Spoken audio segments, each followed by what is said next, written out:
আসেন 2 মিনিটের মধ্যে এই বাজেট ফ্রেন্ডলি স্মার্ট ওয়াচটা নিয়ে আপনাদের কিছু জানাই। T900 আলট্রা বা আলট্রা 2 এই নামে অনেক পেজে অনেক স্মার্ট ওয়াচ দেখেছেন, বাট আজ আমার হাতে থাকা এই স্মার্ট ওয়াচটা একটু স্পেশাল। এটা 2.02 ইঞ্চির ফুল ভিউ সিমেট্রিক্যাল এইচডি ডিসপ্লে আপনাকে অফার করছে খুবই ব্রাইট অ্যান্ড ক্লিন ভিউ, সেই সাথে লং ব্যাটারি ব্যাকআপ। এই স্মার্ট ওয়াচটায় আর সব স্মার্ট ওয়াচের মতো সমস্ত ফিচার্সই আছে। তাহলে এটাকে কেন স্পেশাল বললাম? এর কারণ এর ইউআইটা একটু ভিন্ন এবং প্রাইসিংটা সবার থেকে কম।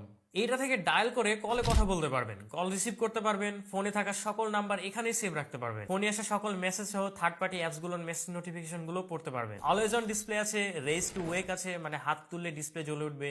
ফেসবুক মেসেঞ্জার হোয়াটসঅ্যাপের মেসেজ গুলো পড়তে পারবেন এই ওয়াচ থেকে। কিছু গুরুত্বপূর্ণ এবং হেল্পফুল ফিচার্স আছে, যেমন নিজের ছবি লাগে, কাস্টম ওয়াচ পেজ দেওয়া যায় যত খুশি তত। আবার এটার অ্যাপে প্রি ইনস্টল অনেক ওয়াচ পেজই পেয়ে যাবেন, যেগুলো এই ডিসপ্লেতে অনেক কুল লাগে দেখতে। আছে music control, camera control, weather report, vibration, আবার এই স্পোর্টস বাটনটা কাস্টমাইজ করার অপশনও। সাথে আছে ডাইনামিক আইল্যান্ড, যেটা চাইলে সেটিংস থেকে বন্ধ করেও নেওয়া যায়। স্টপ ওয়াচ, ক্যালেন্ডার, ক্যালকুলেটর এবং মজাদার একটা গেম আছে ফাইটার পাইলট, যেটা ছোটবেলায় আমরা সিম্ফনির জাভা ফোনে অনেক খেলতাম। যাই হোক, এটার S2S কাটিং এবং বডি ফিনিশিং খুবই ভালো। বক্সে একটা স্ট্র্যাপ থাকে, সেটার কোয়ালিটিও দাম অনুযায়ী ঠিকই আছে। আবার 49mm এর যে কোনো স্ট্র্যাপ এতে লাগাতে পারবেন। আবার এই দামে ওয়্যারলেস চার্জিংও। কল কোয়ালিটি এবং মাইক্রোফোন কোয়ালিটিও ভালো, রাস্তাঘাটে ইমার্জেন্সি কল পিক করে কাজ চালানো যাবে আরামসে। আর হেলথ ফিচার গুলো যা যা থাকার সবই থাকছে জাস্ট ফিচার